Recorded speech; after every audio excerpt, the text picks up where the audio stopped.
Good morning বন্ধুরা, সবাই কেমন আছেন? আশা করি সবাই ভালো আছেন।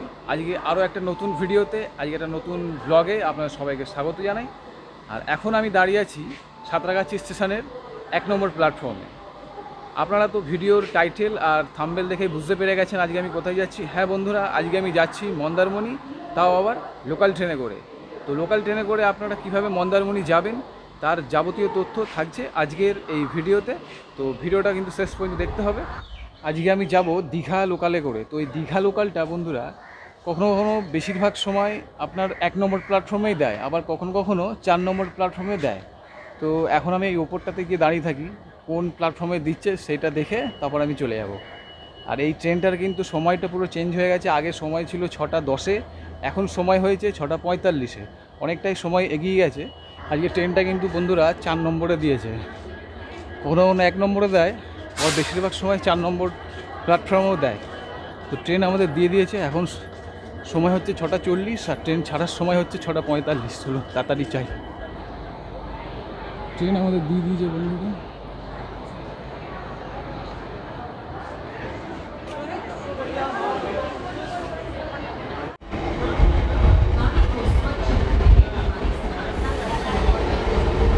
একদম কম খরচে মন্দারমণি, তাও আবার লোকাল ট্রেনে করে।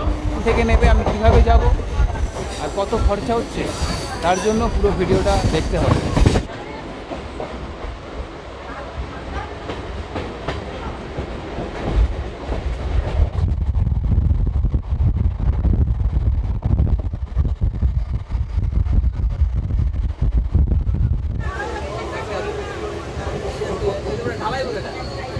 এই ট্রেনটা কিন্তু প্রত্যেকটা স্টেশনেই দাঁড়াবে, যেহেতু এটা লোকাল ট্রেন, প্রত্যেকটা স্টেশনেই ট্রেনটা দাঁড়াবে। তো একদম দেখা হচ্ছে মেছেদা স্টেশনে গিয়ে।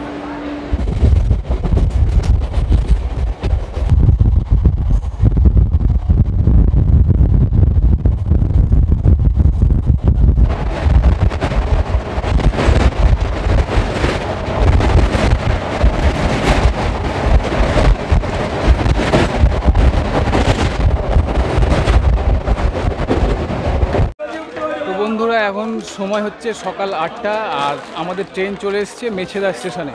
এতক্ষণ এই ট্রেনটার নাম্বার ছিল 38301 সাঁতরাগাছি টু মেছেদা লোকাল। এখন এই ট্রেনটার নাম্বার চেঞ্জ হয়ে যাবে 08135 মেছেদা টু দীঘা লোকাল। তো এখানে আগে ট্রেনটা এসে আধ ঘন্টা 30 মিনিট দাঁড়াতো এখানে, ট্রেন আর 30 মিনিট দাঁড়ায় না, এখানে মিনিট দুয়েক দাঁড়িয়ে ট্রেনটা এখান থেকে ছেড়ে দেবে পাঁশকুড়ার জন্য।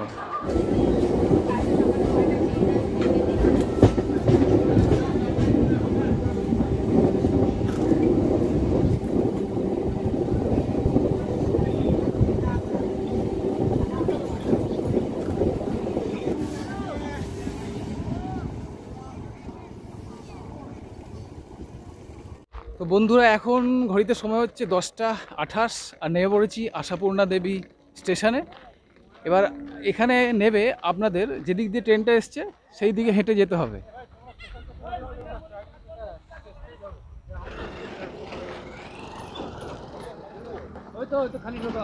চলে এসছি এই রাস্তার মধ্যে, এই হচ্ছে এখান দিয়ে চাউলখোলা শেয়ারে 25 টাকা, তাই তো? আর কেউ যদি রিজার্ভ করে যায় তাহলে কত লাগবে? রিজার্ভ করে হোটেল বলতে হবে কোথায় যাবেন। কেননা দেখুন, এখান থেকে মন্দারমণি হচ্ছে প্রায় 25-30 কিলোমিটার রাস্তা। আচ্ছা, এবার মন্দারমণি লাস্ট মাথা অবধি হচ্ছে 30 কিলোমিটার রাস্তা। এবার কেউ তো আর ইয়েতে যাবে না, 100-200 টাকা যাবে না, মিনিমাম লাস্ট মাথা গেলে 500 টাকা ভাড়া লাগবে। আচ্ছা। এবার কেউ মনসা মন্দির গেল, মনসা মন্দিরে আমরা মিনিমাম এটা 300 টাকা যাবে। হোটেল বললে আরও সুবিধা হবে আর কি। হোটেল বললে সুবিধা হবে। মনসা যেরকম আমরা থানার কাছে, থানা দিয়ে গেলে 400 টাকা নিই, মানে মনসা মন্দির থেকে থানা আরও প্রায় 2.5 কিলোমিটার।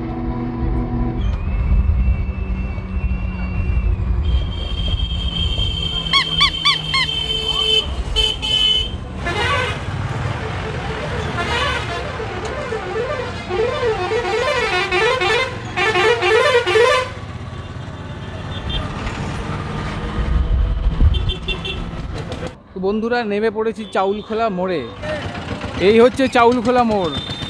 এদিকে চলে গেছে মন্দারমণি আর দীঘা চলে গেছে সোজা রাস্তাটা। তো সামনে আছে অটো বা টোটো স্ট্যান্ড, তো ওখানে গিয়ে জিজ্ঞেস করি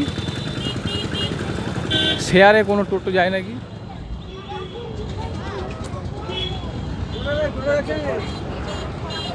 দেখি শেয়ারে যাবে। মন্দারমণি কত? ওই মনসা মন্দিরের ওখানে 30 টাকা। তো এইখানে বন্ধুরা এই অটোটা করে আমি যাব শেয়ারে 30 টাকা করে মন্দারমণি। চলুন অটোতে বসে পড়ি।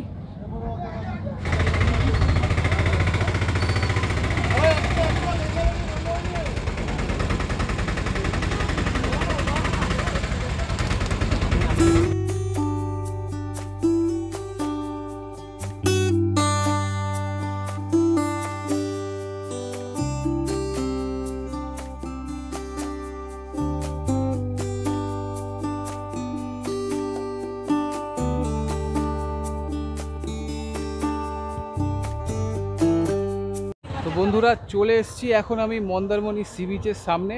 এই যে দেখছেন আমার পেছনে মনসা মন্দির, এটাই হচ্ছে মন্দারমণির একদম প্রথম যে স্টপেজ বলে মনসা মন্দির স্টপেজটার নাম। আর এই সামনে সোজা গেলেই পড়বে সি বিচ। চলুন সামনে কিছুটা গেলেই আমরা সি বিচ দেখতে পেয়ে যাব।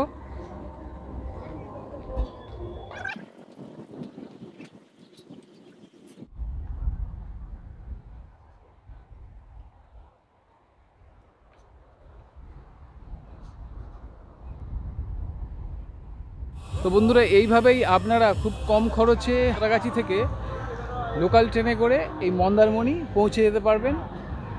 তো আজকের ভিডিও এখানে শেষ করছি, দেখা হবে পরবর্তী ভিডিওতে। ভিডিওটা যদি ভালো লাগে অবশ্যই একটা লাইক করবেন, কমেন্ট করে জানাবেন, আর চ্যানেলটা সাবস্ক্রাইব করতে একদমই ভুলবেন না। দেখা হচ্ছে পরবর্তী ভিডিওতে। ততদিন ভালো থাকবেন, সুস্থ থাকবেন আর সঙ্গে থাকবেন।